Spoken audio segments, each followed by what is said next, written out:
didn't think the rib removal was ever going to happen.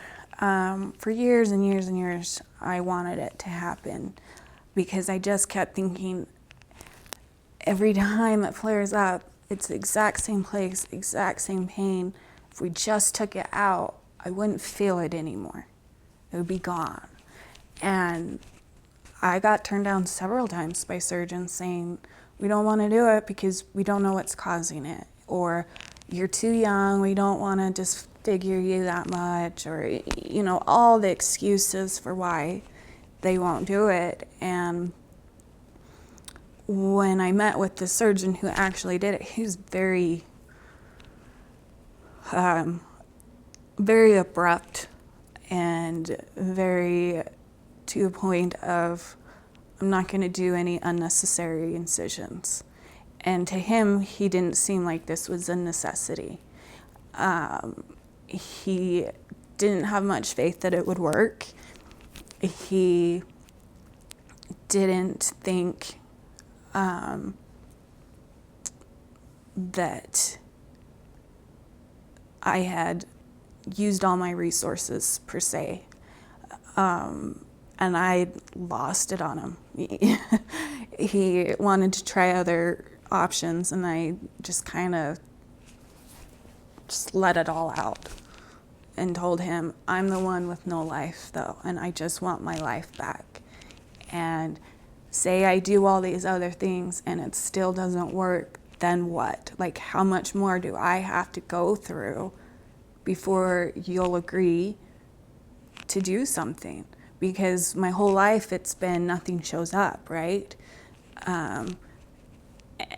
And that was my plea. I want my life back.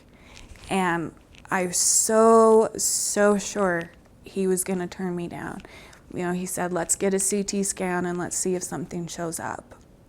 And I'm in my head going, it's not gonna show up. And I was so depressed, so heartbroken, because I had lost everything in my life and there was no hope at all of it getting back. And the next day or next 2 days, he called me up and said, okay, I barely found something, so I guess I'll go in and take it out. He said, the radiology report came back as normal, but I even called back in the radiologist to confirm that my eyes weren't tricking me.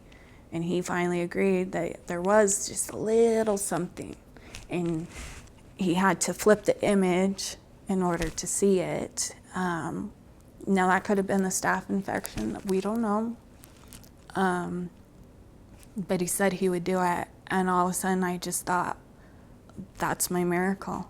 Finally, after prayer, after prayer, after prayer, I got my miracle. I got a surgeon to say yes, and this is the new beginning. This is the new me, and it's gonna be wonderful.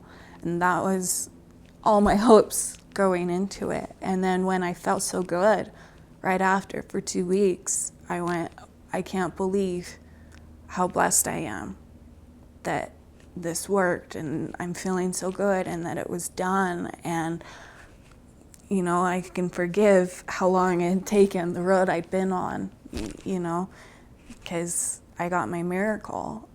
And then things started to not be so good. And I still think I got my miracle. I think that was essential because they wouldn't have found the staph infection any other way. So if nothing else, that's what my miracle was for. And the rest of it that's been going on, I don't know why, other than it's my lot. I wouldn't wish it on anybody, not even my worst enemy. And if it means that somebody else that I care about doesn't have to go through it, then I'll gladly take it up. Over the 11 years, it's definitely humbled me. I know pain, I know disappointment, I know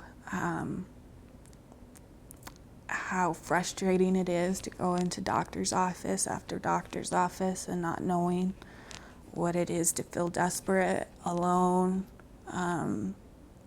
all those things that come with chronic illness, of the unknowns. And, you know, ironically, it's made me a better person because of it. So I guess I can't say that it's all bad, as painful as it is. I've learned, I'm a positive person by nature, so it's always been easier to have more of a happy outlook on life in general. But I'm a big believer in, you know, I can hide in a corner and be sad and depressed, and I'd have every right to feel that way, and I'd still be in that much pain. Or I can be happy and try and live my life as much as I can and still feel that pain. The pain's there no matter what. So why make it harder on myself by being in this dark corner and feeling sorry for myself when I can use the good times, the good days that I have, and just enjoy it and find whatever strength I can from that day, because it's gonna be there no matter what. And there's nothing I can do about it except to stay positive the best I can. And some days it's easier than others. I won't, you know, deny that I've had bad days, but overall, I'm still here and I'm still standing, still fighting, and that's all you can do.